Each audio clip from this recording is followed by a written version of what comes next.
आज इस लेक्चर में क्रिमिनल प्रोसीजर कोड का एक बहुत ही इंपॉर्टेंट टॉपिक को कवर करेंगे। ये टॉपिक है चार्ज। चार्ज को हम इस तरीके से समझ सकते हैं कि एक प्रिंसिपल ऑफ नेचुरल जस्टिस है, जिसके तहत हम कहते हैं कि no person shall be condemned unheard, यानी कि किसी को भी बिना सुनवाई के मौका दिए हुए उसको सजा नहीं दी जाएगी। और सुनवाई का और उसको अपनी बात रखने का मौका देने का मतलब यह है कि पहले उसे ये पता हो कि उसके अगेंस्ट चार्जेस क्या लगे हुए हैं, उसके अगेंस्ट एक्यूजेशंस क्या हैं, किन किन ऑफेंसेस के लिए उसको उत्तरदायी ठहराया गया है, जो उस ट्रायल में प्रूव किया जाएगा। तो चार्ज को अगर एक सिंपल लैंग्वेज में बोलें तो एक कम्युनिकेशन है राइटिंग में, जो कोर्ट एक्यूज को बताती है कि उसके ऊपर क्या क्या ऑफेंसेस के लिए चार्ज लगा है, किस ऑफेंसेस को उस ट्रायल में प्रूव किया जाएगा और उसको सजा दी जाएगी, जिससे कि जो एक्यूज्ड है उसको जब इंफॉर्मेशन मिलती है कि उसके अगेंस्ट ये ऑफेंसेस लगे हैं तो अपने आप को प्रॉपरली डिफेंड कर सके। तो सीआरपीसी क्रिमिनल प्रोसीजर कोड के चैप्टर 17 में चार्ज के प्रोविजन है, जिसको हम कवर करेंगे यहाँ पे सेक्शन 211 से लेके सीआरपीसी क्रिमिनल प्रोसीजर कोड के चैप्टर 17 में सेक्शन 211 से लेके सेक्शन 224 तक इसके प्रोविजन दिए हुए हैं। इन प्रोविजंस को हम टू पार्ट्स में डिवाइड कर सकते हैं। 211 से 217 तक जो प्रोविजन है वो जनरल रूल्स हैं related to content of charge, कि चार्ज में क्या क्या चीजें मेंशन होंगी, जैसे कि उसको ऑफेंस बताया जाएगा, जहाँ पे उसकी डेफिनेशन दे रखी है वहाँ डेफिनेशन बताई जाएगी, जहाँ डेफिनेशन स्पेसिफिक नेम दे रखा है स्पेसिफिक नेम बताया जाएगा, जहाँ स्पेसिफिक नेम नहीं है उस ऑफेंस का उसकी डेफिनेशन बताई जाएगी, कि एक्यूज को पता चले कि उसने कौन से ऑफेंस किए हैं, कब किए हैं, किसके साथ किए हैं, वो सारी चीजें वहाँ मेंशन होगी। अगर ऑफेंस चार्जेस जो लगाए गए हैं उसमें किसी ऑफेंस के बारे में नहीं बताया गया या कोई एरर हो गई है तो उसका ट्रायल पे क्या इम्पैक्ट पड़ेगा, वो हम इसमें पढ़ेंगे। अगर चार्जेस स्टार्टिंग में कुछ लगाए थे लेकिन बाद में चार्जेस को ऑल्टर करना पड़ जाए या हटाने पड़ जाए या ऐड करने पड़ जाए तो वो कैसे होगा, क्या कोर्ट कर सकता है, किस स्टेज पे कर सकता है और उसका कॉन्सिक्वेंस क्या होगा ट्रायल पे, वो सारी चीजें हम सेक्शन 211 से 217 के तक पढ़ेंगे। सेकेंड पोर्शन जो है वो है joinder of charges and person, यानी कि जब हम एक ऑफेंस लगा रहे हैं, अगर एक पर्सन ने मान लीजिए 3 या 4 ऑफेंस किए हैं, फॉर एग्जांपल एक साल उसने 2014 में एक ऑफेंस किया है, 2015 में एक ऑफेंस किया है, 2020 में एक ऑफेंस किया है। अब ऐसा तो नहीं कि उसका सारे ऑफेंस के लिए एक ही ट्रायल चलेगा, हो सकता है 2014 में उसने मर्डर किया था और उसने 2018 में रॉबरी की थी जिसका पता अब चला है, और आज उसने एक चोरी की है, तो क्या तीनों के ट्रायल एक चलेंगे? तो जनरल रूल ये कहता है कि सेपरेट चार्जेस चलेंगे डिस्टिंक्ट ऑफेंसेस के लिए। तो कौन कौन से ऑफेंसेस के लिए एक साथ ट्रायल चल सकता है या अलग अलग ट्रायल चलेगा, ये जॉइंडर ऑफ चार्जेस को हम समझेंगे सेक्शन 218 से 221 तक।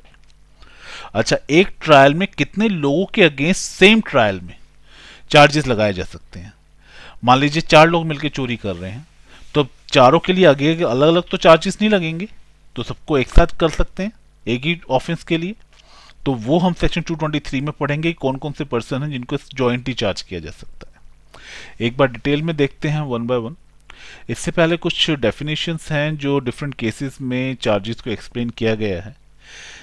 जैसे फर्स्ट डेफिनेशन हमारे पास है कि charge is a precise formulation of a specific accusation made against a person of an offence alleged to have been committed by him. तो यहाँ पे बताया कि एक प्रिसाइज फॉर्म में कंसाइज फॉर्मुलेशन है स्पेसिफिक एक्यूजेशन, यानी कि किसी व्यक्ति के अगेंस्ट कौन कौन से एक्यूज, उसे किन किन ऑफेंसिव के लिए एक्यूज किया जा रहा है और जिम्मेदार ठहराया जा रहा है, उसका एक शॉर्ट में फॉर्मुलेशन है, एक कंसाइज तरीके से उसको बताया जा रहा है कि उसके अगेंस्ट कौन कौन से ऑफेंसेस लगाए गए हैं। दूसरी डेफिनेशन कहती है कि words in charge taken in the sense of law under which offence is punishable.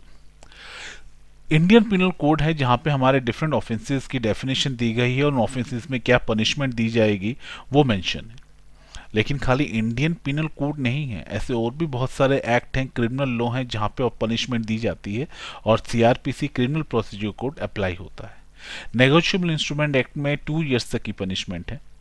Narcotics के जो लॉज हैं उनमें अलग पनिशमेंट है। डोमेस्टिक वायलेंस एक्ट है उसमें अलग पनिशमेंट है। तो यहाँ पे ये किया जा रहा है कि जिस लॉ के अंदर उस पे ऑफेंस किया है एक्यूज ने, तो उस ऑफेंस की डेफिनेशन जो उस लॉ में है वही चार्ज में मेंशन होगी। कि अगर एग्जाम्पल के तौर पे अगर एक डेफिनेशन है वायलेंस की या क्रुएलिटी की, तो आईपीसी में क्रुएलिटी क्या डिफाइन है, क्या डोमेस्टिक वायलेंस एक्ट में डिफाइन है। तो फॉर एन एग्जाम्पल अगर एक डेफिनेशन अगर कोई ऑफेंस या डोमेस्टिक वायलेंस में किया जा रहा है, तो उसमें जो डेफिनेशन दी गई है उस वर्ड की, उस ऑफेंस की, वही डेफिनेशन वहां पे यूज की जाएगी, उसी सेंस में यूज किया जाएगा। फिर ये कहते हैं नेक्स्ट केस में कि the purpose of framing a charge is to give intimation to the accused of clear unambiguous precise notice of the nature of the accusation. Framing of charge का पर्पस क्या है? एक्यूज को intimate करना, accused को inform करना clearly, कोई सी तरह का कोई डाउट ना हो कि किस तरह का ऑफेंस उसने किया है, उसका नेचर क्या है जो उस चार्ज में चलेगा। फिर ये कहते हैं कि no error or omission in the charge will be regarded as material unless it has occasion to a failure of justice.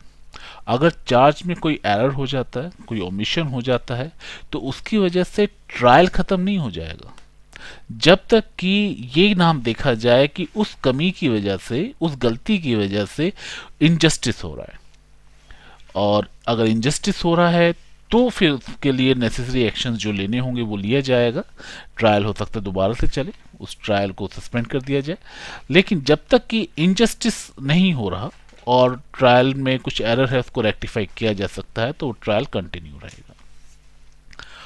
आगे देखते हैं सेक्शंस को वन बाय वन पढ़ते हैं कि कंटेंट्स ऑफ चार्ज क्या होगा। तो सबसे पहली बात है कि हर चार्ज जो फ्रेम होता है उसमें ऑफेंस को स्टेट किया जाएगा कि एक्यूज्ड ने क्या ऑफेंस किया है। अगर उस ऑफेंस की स्पेसिफिक डेफिनेशन दे रखी है, जैसे मर्डर है, थेफ्ट है और कल्पेबल होमिसाइड है, तो जो डेफिनेशन स्पेसिफिक नेम दे रखा है वो स्पेसिफिक नेम मेंशन होगा।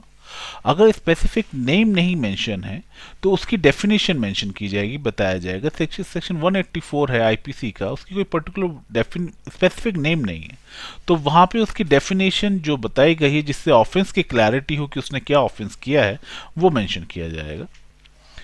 किस सेक्शन, किस लॉ के अंडर उसको ऑफेंस कमिट किया है वो वहां पे मेंशन होगा। उसके बारे में सारी लीगल कंडीशन जो रिक्वायर्ड हैं एक ऑफेंडर को जानने के लिए, उस ऑफेंसेस के लिए, वो बताया जाएगा उस पर्टिकुलर केस में। किस लैंग्वेज में होगा, जैसे गुजरात में अगर जाएंगे तो गुजरात में जो डिस्ट्रिक्ट कोर्ट में मैटर्स होते हैं वो गुजराती लैंग्वेज में होते हैं, लेकिन दिल्ली में अगर आप देखेंगे तो दिल्ली में आप इंग्लिश लैंग्वेज में होते हैं। तो जो कोर्ट की लैंग्वेज होगी, चार्जेस भी उसी लैंग्वेज में फ्रेम किए जाएंगे। और फिर उसमें चार्जेस में बताया जाएगा। एक इंपॉर्टेंट चीज यहाँ पर ये है कि अगर कोई प्रीवियस कन्विक्शन हुआ है, प्रीवियस ट्रायल की बात नहीं चल रही, प्रीवियस कन्विक्शन की बात चल रही है, क्योंकि आईपीसी में अगर किसी ने पहले कमिट किया है एक ऑफेंस और फिर उसने दूसरा ऑफेंस कमिट किया है तो उसकी पनिशमेंट बढ़ जाती है। जैसे अगर कोई लाइफ इम्प्रिजनमेंट का सजा याफ्ता है, किसी को लाइफ इम्प्रिजनमेंट उम्र कैद की सजा दी गई है और उम्र कैद की सजा काटते हुए अगर वो मर्डर कर देता है तो उसकी जो नेक्स्ट पनिशमेंट होगी मर्डर के लिए वो डेथ पेनल्टी होगी। लेकिन जनरल अगर कोई मर्डर करता है तो उसकी पनिशमेंट लाइफ इम्प्रिजन भी हो सकती है, डेथ भी हो सकती है। रेयर्स टू रेयर केस में डेथ होगी, अदरवाइज लाइफ इम्प्रिजनमेंट होगी।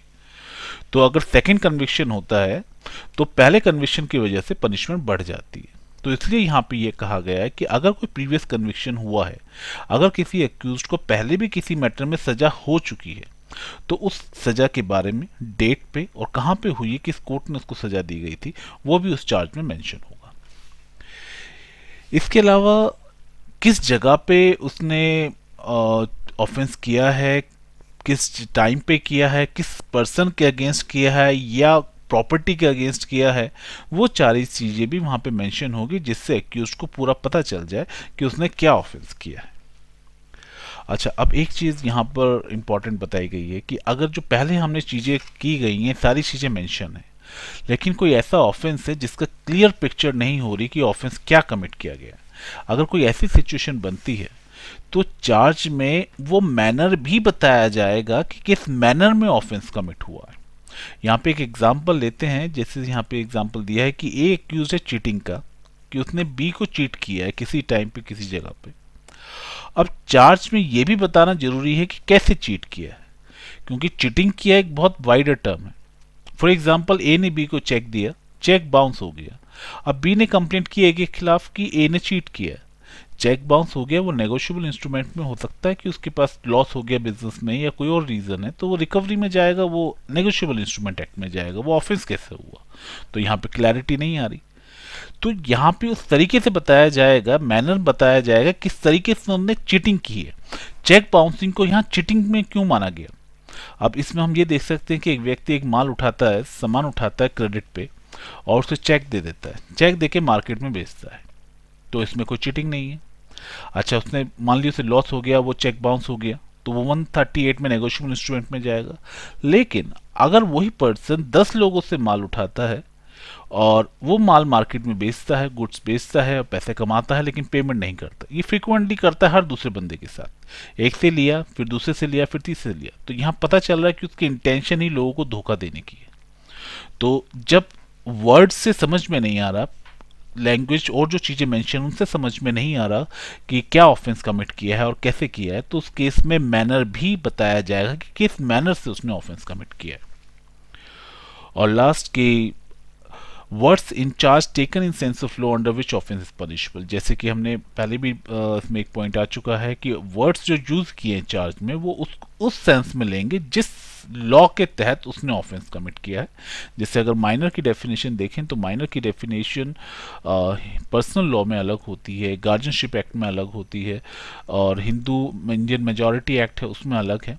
तो उस हिसाब से जिस लॉ में उसने कोई ऑफेंस किया है, तो वर्ड्स जो यूज किए गए हैं उस लॉ के तहत उसकी क्या डेफिनेशन है वो कंसीडर की जाएगी। चलिए आगे चलते हैं।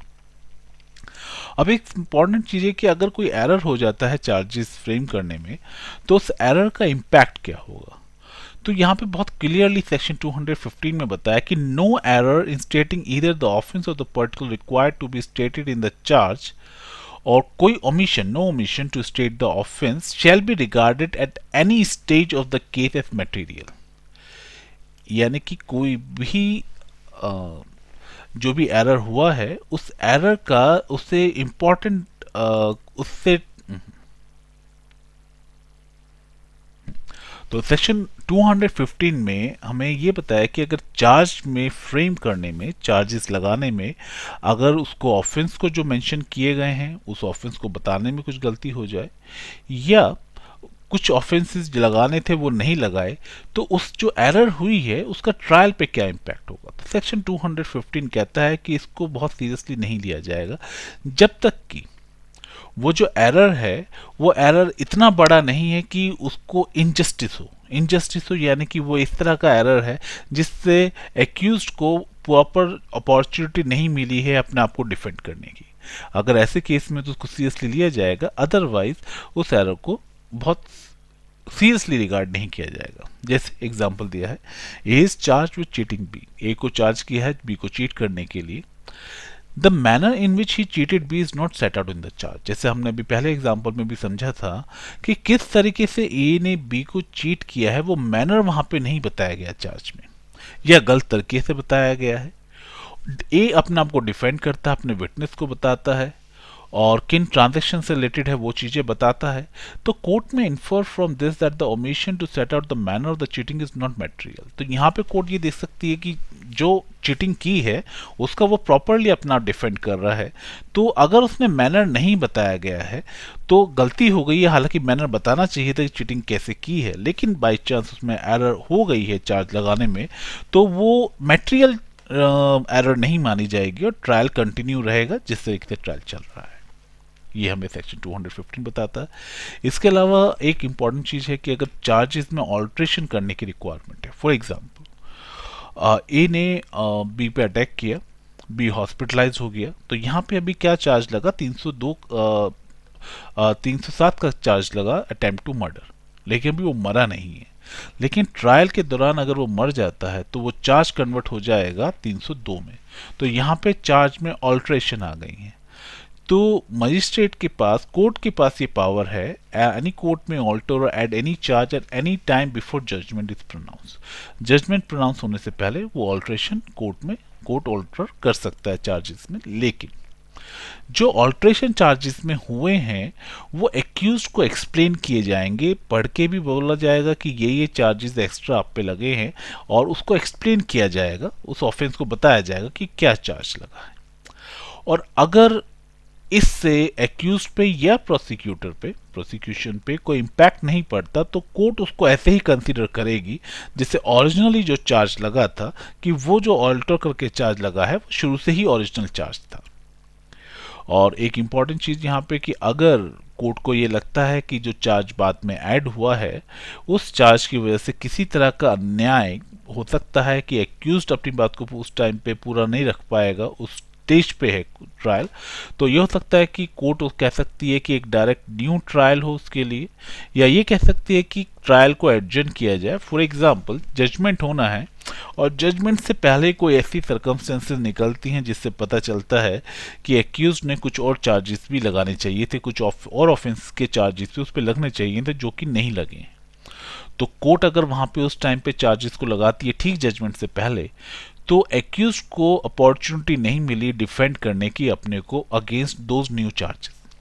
तो यहाँ पे कोर्ट के पास ये पावर है कि कोर्ट या तो नया ट्रायल डायरेक्ट कर सकती है या ट्रायल को एडजर्न कर सकती है और अपॉर्चुनिटी देगी, जजमेंट का जो स्टेज है उसको एडजर्न कर देगी और अपॉर्चुनिटी देगी एक्यूज को अपने आप को डिफेंड करने के लिए। यहाँ एक इम्पॉर्टेंट बात है ये।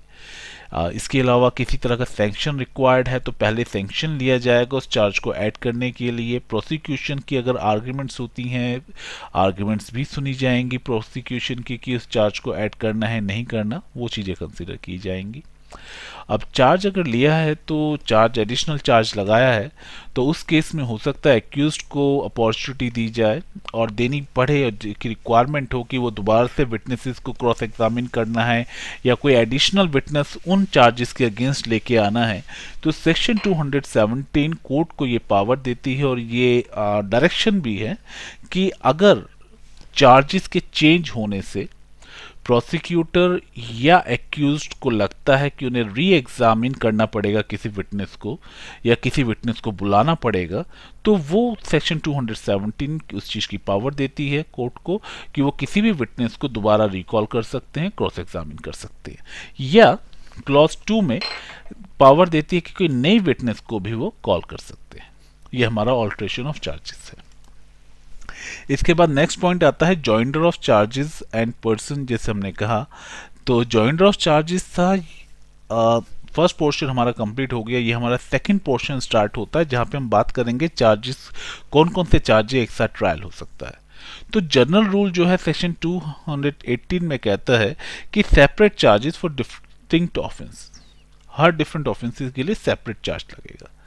और उसके बाद सेक्शन 218 का एक प्रोविजन है उसके अंदर और 221 तक हमारा जॉइंडर ऑफ चार्जेस है और सेक्शन 223 में जॉइंडर ऑफ पर्सन, जैसे हमने पहले डिस्कस किया था। तो जनरल रूल का जो एक्सेप्शन है कि जनरल रूल ने कहा कि जिसने जो ऑफेंस किया है डिस्टिंक्ट ऑफेंस के लिए डिफरेंट ट्रायल चलेगा, डिफरेंट चार्ज लगेगा, उसके कुछ एक्सेप्शंस है। उनमें से पहला एक्सेप्शंस है डिजायर ऑफ एक्यूज्ड। सेक्शन 118 में एक प्रोविजन दिया है सेक्शन सब क्लोज 1 में कि अगर एक्यूज चाहे और उसके 2-3 ऑफेंसेस ट्रायल चल रहा है सेम मजिस्ट्रेट के सामने, तो वो ये राइटिंग में रिक्वेस्ट कर सकता है कि मेरे सिमिलर ट्रायल चल रहे हैं 2-3, उनको कंबाइन कर दिया जाए, एक साथ ही उस पर ट्रायल चले। लेकिन वो तभी हो सकता है जब वो उसी मजिस्ट्रेट उसी कोर्ट के साथ चल रहे हैं। मान लीजिए एक कोर्ट है और उस कोर्ट में ट्रायल चल रहा है, उसका दूसरे ऑफेंस का ट्रायल दूसरी कोर्ट में चल रहा है, तो फिर कोर्ट के पास ये पावर नहीं है कि दूसरे कोर्ट से उस मैटर को मंगा ले। लेकिन अगर एक ही कोर्ट है और सिमिलर काइंड ऑफ ऑफेंसेस हैं वो चल रहे हैं, तो यहाँ पे सेक्शन 118 में पावर दी गई है कोर्ट को, अगर कोर्ट को ठीक लगता है तो एक्यूज्ड की एप्लीकेशन पे जो राइटिंग में दी जाएगी उस पे वो कंसीडर कर सकते हैं कि ट्रायल को डिफरेंट ऑफेंसेस को सेम ट्रायल में चला लें। सेक्शन 213 में 3 ऑफेंसेस सेम काइंड के विद इन ईयर, अगर एक ईयर में सेम काइंड के ऑफेंसेस कमिट किए गए हैं अप टू 3, तो उन पे भी सेम ट्रायल में चल सकता है। सेम काइंड कैसे हो सकते हैं? सेम काइंड जिनकी पनिशमेंट सेम हो mostly, that would be considered as same kind of crime offences. जैसे आपका थेफ्ट हो गया सेक्शन 379 में और 380 में, that would be considered similar crime, same kind of crime, तो वो वहाँ पे कवर हो सकते हैं। उसके बाद अगर सेम ट्रांजैक्शन में, कोर्स ऑफ ट्रांजैक्शन में कुछ ऑफेंस हुआ है, मान लीजिए एक रॉबरी हुई है बैंक में, तो कुछ बाहर खड़े कुछ क्रिमिनल ट्रेसपास हुआ, कूदा, और जो जिनके खिलाफ ऑफेंस चल रहा है, तो वो हो सकता है कि बैंक में क्रिमिनल ट्रेसपास किया, जबरदस्ती रात को घुसे हैं ताला तोड़ के, चौकीदार था उसको मारा, वो भी एक ऑफेंस है। उसके बाद अंदर से उन्होंने लूट करी, वो भी एक ऑफेंस है। तो जहाँ पे सेम ऑफेंस में, सेम ट्रांजैक्शन में डिफरेंट ऑफेंस कमिट किए गए हैं, तो उन पे भी ट्रायल एक साथ चल सकता है। और हो सकता है कि किसी को चीटिंग करने के लिए अकाउंट्स की फोर्जरी की है, झूठे डॉक्यूमेंट्स बनाए गए हैं, तो चोरी की एक चीज, झूठे डॉक्यूमेंट्स बनाए दूसरा ऑफेंस हुआ। मान लीजिए एक झूठी एंट्री पास बनाया गया, और एंट्री पास, झूठा एंट्री पास बना के किसी के साइन वगैरह, गवर्नमेंट की स्टैंप लगा के साइन करके उसमें एक बिल्डिंग में एंट्री ली गई और फिर घर में, उस बिल्डिंग में किसी ऑफिस में चोरी की गई है, तो यहाँ पे दो ऑफेंस हुए हैं, एक फॉर्जरी, जो डॉक्यूमेंट झूठे बनाए गए हैं सरकारी डॉक्यूमेंट, दूसरा चोरी। तो उस तरह के ऑफेंस जो सेम ट्रांजैक्शन किए उनको साथ में चार्ज लगाया जा सकता है। इसके अलावा when a person charge with one more offence, criminal breach of trust, तो वही चीज आ गई है कि अगर क्रिमिनल ब्रीच ऑफ ट्रस्ट या dishonest miss appropriation of property का मैटर है, जहाँ पे ट्रस्ट का ब्रीच हुआ है और ये चीज करने के लिए फॉल्सिफिकेशन ऑफ अकाउंट्स हुआ है। फॉर एग्जाम्पल किसी कंपनी के पैसे से छेड़छाड़ की गई है और अकाउंटेंट ने 2 साल से 3 साल से एक झूठे उसमें फॉल्स इंफॉर्मेशन अकाउंट्स में डाली जा रहा था, और फ्रॉड करने के लिए, क्रिमिनल ब्रीच ऑफ ट्रस्ट करने के लोगों का जो उसमें पैसा लगाया है जिन्होंने इस कंपनी में, तो उस केस में जितने उसने ऑफेंसेस किए हैं पिछले 2 साल 3 साल में, फॉल्सिफिकेशन ऑफ अकाउंट्स किए हैं, उन सब का चार्जेस एक साथ लगाया जा सकता है, ट्रायल एक साथ चल सकता है। इसके अलावा same act falling under different definition of offences, एक ही एक्ट है और उसको कई ऑफेंसेस में डाला जा सकता है, तो ट्रायल जब चलेगा, जब प्रूव होगा, जब पता चलेगा एक्चुअल में कौन सा चीज पूरी फुलफिल हो रही है। For example, A wrongly strike B with cane, A ने बी को केन से मारा, अब ए को चार्ज किया जा सकता है 352 में असॉल्ट और यूज ऑफ क्रिमिनल फोर्स के लिए भी चार्ज किया जा सकता है, और 323 में वॉलंटरी कॉजिंग हर्ट के लिए भी चार्ज किया जा सकता है। तो दोनों के लिए सेक्शन के लिए चार्ज किया जाएगा, वो जब प्रूफ होगा, जो सी चीज प्रूव होती है उसके हिसाब से पनिशमेंट मिलेगी और दूसरा चार्ज हट जाएगा ऑटोमेटिक। इसके अलावा an acts forming an offence also constitute different offence when taken separately or in group. अगर ग्रुप में देखा जाए तो वह एक ऑफेंस बनता है, जैसे घर में घुसे, क्रिमिनल ट्रेसपास हुआ, गार्ड को मारा, ग्रीवियस हर्ट या हर्ट हुआ, अंदर गए, अंदर चोरी की, चोरी करके भागे, रॉबरी हुई, तो वो सारी चीजें कि अगर कलेक्टिवली देखा जाए तो वो एक ऑफेंस बन रहा है, और इंडिविजुअल जो बन रहे हैं वो अलग अलग ऑफेंसेस बन रहे हैं। अब इसमें एक चीज ये आती है, मान लीजिए 4 लोग घर में घुसे हैं कूद के, घर किसी घर में ताला लगा हुआ है, बंद है, 4 लोग घुसते हैं, एक लड़का बाहर रह जाता है, 3 लोग अंदर चले जाते हैं, चोरी करके फिर भाग जाते हैं। इत्तेफाक से पुलिस चारों को पकड़ लेती है। अब यहाँ पे क्या ऑफेंसेस है, अलग अलग ऑफेंस है। एक है क्रिमिनल ट्रेसपास, क्रिमिनल ट्रेसपास हुआ, दूसरा हुआ चोरी, जो घर में घुसकर चोरी की गई है। तो मान लीजिए जो लड़का बाहर था, वो बाहर से कोई फल थे, फ्रूट पे, पेड़ पे, वो चुराने आया था, तो उसका ट्रेसपास तो हुआ, लेकिन वो रॉबरी में काम नहीं आएगा। तो यहाँ पे अलग अलग ऑफेंसेस को भी लगाना पड़ेगा। जो बाकी 3 थे उनके लिए कलेक्टिवली रॉबरी के लिए चार्जेस लगेगा, लेकिन वो लड़का जो बाहर था, सिर्फ फल तोड़ने के लिए आया था, उस पर सिर्फ क्रिमिनल ट्रेसपास लगेगा। तो इसलिए चार्जेस जो लगते हैं वो सारे ऑफेंसेस के लगते हैं। तो act forming an offence constituting different offence when taken separately or in a group. इसके अलावा where it is doubtful what offence has been committed, अगर जो पता चल रहा है जो ऑफेंस उसने किया है उसमें डाउट है कि एक्चुअल में ऑफेंस कौन सा कमिट किया गया। जैसे कि अगर एक चोरी हुई चीज किसी के पास मिलती है, तो उसमें एक चीज ये हो सकता है कि उसने चुराया हो सकता है उसने चुराई हुई चीज खरीदी हो, स्टॉलन प्रॉपर्टी को खरीदा हो, या फिर ये हो सकता है कि किसी ने उसके पास रखी है, उसने मिस एप्रोप्रिएट किया, क्रिमिनल ब्रीच ऑफ ट्रस्ट किया है। तो जहां पे किसी ऑफेंस का डाउट होता है तो वहां जितने चीजें एक ऑफेंसेस हो सकते हैं उन सब पे कंबाइंडली ट्रायल चल सकता है। इसके अलावा नेक्स्ट पॉइंट आता है कि कौन पर्सन है जिनको चार्ज किया जा सकता है, जॉइंटली एक साथ चार्ज किया जा सकता है। तो सेम ऑफेंस में सेम ट्रांजैक्शन में जितने लोग मिलके कर रहे हैं, मान लीजिए रॉबरी है, 4 लोग मिलके कर रहे हैं तो वो सारे एक साथ होंगे। हो सकता है 2 लोग हैं, एक ने अबेट किया है और दूसरे ने ऑफेंस कमिट किया है, तो जो अबेटमेंट किया है और जिसने ऑफेंस का अटेम्प्ट किया है वो दोनों एक साथ चार्ज हो सकता है उन पे। डिफरेंट कोड्स ऑफेंसेस हैं लेकिन सेम ट्रांजैक्शन के लिए। फॉर एग्जांपल एक बैंक में धोखा देना है, एक बैंक में एक कंपनी में धोखा देना है, तो उसमें किसी ने कुछ इन्फॉर्मेशन दी है, किसी ने कुछ एक्ट रोल प्ले किया है, तो जिसने जो रोल प्ले किया है तो ऑफेंसेस डिफरेंट हैं लेकिन सेम ट्रांजैक्शन के लिए किए गए हैं, तो वो सारे लोग भी एक साथ ऑफेंस के लिए आ सकते हैं, तो चार्ज कर सकते हैं, एक साथ चार्ज चल सकता है। तो person accused of an offence which include theft, extortion, cheating, criminal miss appropriation, इस तरह के ऑफेंसेस हैं। और इन सारे ऑफेंसेस को करने के लिए किसी ने चोरी की, किसी ने चोरी का माल को डिस्पोज ऑफ किया, किसी ने उसको छुपाया, किसी ने चोरों को छुपाया, किसी ने हो सकता है एविडेंस मिटाए। तो ऑफेंसेस भी एक तरीके से यहाँ पे डिफरेंट ऑफेंसेस हो रहे हैं, पर एक ही चीज में एक लंबी चेन चल रही है, हर पर्सन अपना अपना रोल प्ले कर रहा है, कोई अबेटमेंट कर रहा है, कोई अटेम्प्ट कर रहा है, कोई उसको हाइड कर रहा है, कोई डिस्पोज ऑफ कर रहा है स्टोलन प्रॉपर्टी को। तो वो सारे लोग जो ट्रायल में ट्रांजैक्शन में कनेक्टेड हैं वो सारों पे एक साथ ट्रायल चल सकता है। अब सेक्शन 411 और 414 इंडियन पिनल कोड में है, जहाँ पे स्टॉलन प्रॉपर्टी को ठिकाने लगाने का एक तरीके का ऑफेंस होता है।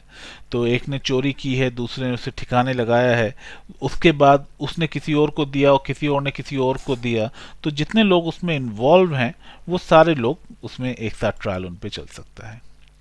फिर आता है कि जो चैप्टर 12 आईपीसी का है, जो काउंटरफिट कॉइन्स होते हैं या आपका कॉइन्स हो गए, डुप्लीकेट कॉइन्स बनाने की मशीन हो गई, डाई हो गई, उसको बनाना, फिर उसको सप्लाई करना, तो जितने लोग उसमें सम्मिलित होंगे, जितने लोग उसमें जुड़े हुए होंगे उस ऑफेंस से, उन पे भी एक साथ ट्रायल चल सकता है। अच्छा, इसमें एक और पावर दी गई है, कोर्ट को दी गई है कि मजिस्ट्रेट को अगर ठीक लगता है और मान लीजिए कुछ लोगों पे ट्रायल अलग अलग चल रहा है किसी चीज़ को लेके, और हो सकता है वो ट्रायल जो है किसी एक ही ऑफेंस से या किसी तरह से कनेक्टेड है, और वो सारे लोग एप्लीकेशन दे राइटिंग में, और मजिस्ट्रेट को, कोर्ट को भी ये ठीक लगता है कि ये ठीक रहेगा कि सबका ट्रायल एक साथ चले, तो वो डिफरेंट पर्सनस को, डिफरेंट एक्यूज को जिनका अलग अलग ट्रायल चल रहा है उनको कंबाइन कर सकते हैं। तो ये डिपेंड करता है कि फिजिबल है ये या नहीं है, सेम ऑफेंस से कहीं ना कहीं कनेक्टेड है या नहीं है, तभी मजिस्ट्रेट उसको अलाउ करेगा। और लास्ट में एक सेक्शन 224 है जिसमें कहा जाता है कि अगर आपके ऊपर 3 ट्रायल लगे हैं, चार्जेस लगे हैं, फॉर एग्जांपल 3 ऑफेंसेस के, कि चीटिंग है, थेफ्ट है या स्टॉलन प्रॉपर्टी है को परचेज करने के लिए है, तो तीनों की पनिशमेंट अलग होगी, लेकिन बाद में जो ऑफेंस प्रूव होगा उसकी पनिशमेंट मिलेगी, बाकी ऑफेंसेस उसके हट जाएंगे। लेकिन यहाँ पे एक चीज इंपॉर्टेंट है जानना, unless the conviction be set aside, in which case the set court may proceed with inquiry.